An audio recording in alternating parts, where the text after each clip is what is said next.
keep twisting.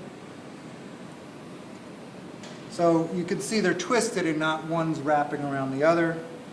It's not that minor of a point. It's actually a fairly important thing. So you'll get something that looks like that.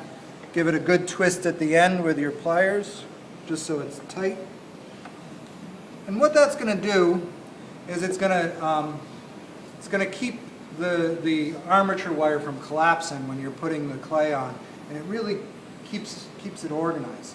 You take that, you can either wrap it back in on itself if you want, or it needs to come up on those marks, right?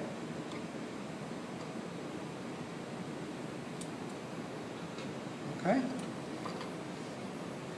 And when we start to pose it and put clay on there, it'll really stay in place a lot better. The next thing you want to do in terms of posing is now you have to kind of make a decision about where you want your hand, right? What I suggest is not doing something that's too wild. Like for example, with this one, it was very difficult for Louis to get all the work done under here. You can see how poorly it's done.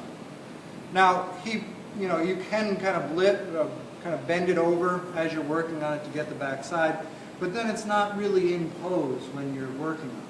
So I do suggest something more like this, although with this one, it was hard to do underneath the pinky. So don't try to do too much.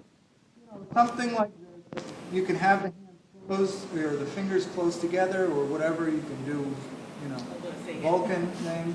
But just don't do too much craziness. I like to put rhythm into the hands, like something like this, rather than something weird. It has a little bit of better flow in terms of the design of it. Okay? You can do that. Something like that, though, is really tough getting down below. Okay? So when you pose it, the way to do that is to start again at the wrist. Get yourself your pliers. Most of you will have pliers more like this, or can I have the ones that are most yeah. Something like this is perfect, where you have to put your hand on one side and then bend it like you want the palm. This is going to be the palm. If you're really struggling with the wire, especially down here, you can use two pliers to wrench it into place. And then the palm itself tends to be cupped, right? Like that. There's that, as if you're holding a ball. So this should not be flat. So this is going to be the inside, so we're going to give it a cup, and you're going to have to look at your own hand to see how much of it is, how cupped your hand is.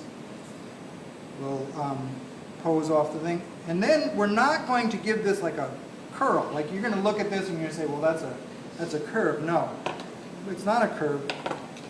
It is a series of straight lines. Straight line, boom, straight line, and then another one like that. Okay?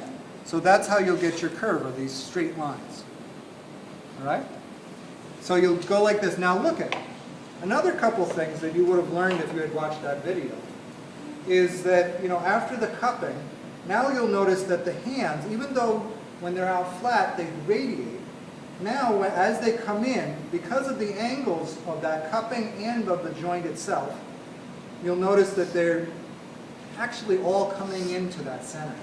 As we grip, our fingers are starting to come in towards the center of our hand, and the thumb and everything. It's not just the thumb that's posable, it's the entire hand that's posable. Right?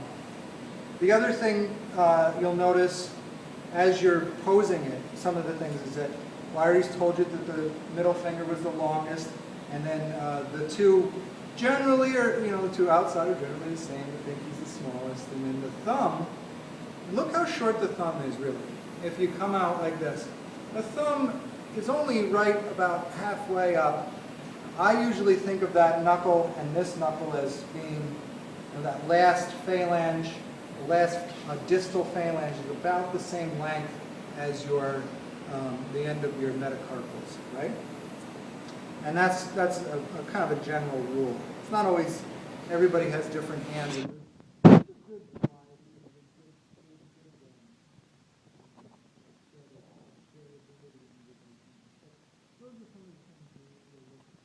When we start adding clay, I'll talk about some of the mustard.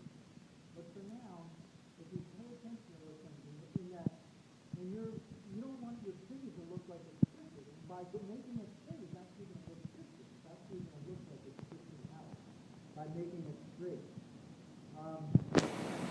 This, if you look really close, it looks like it's twisted out a little bit, right? And but really, if you take that top knuckle and it's twisted out and make it more pointed in towards that center, that's going to be more natural. Okay? So, any questions about that? That makes sense, right? Kind of. Okay, off to work.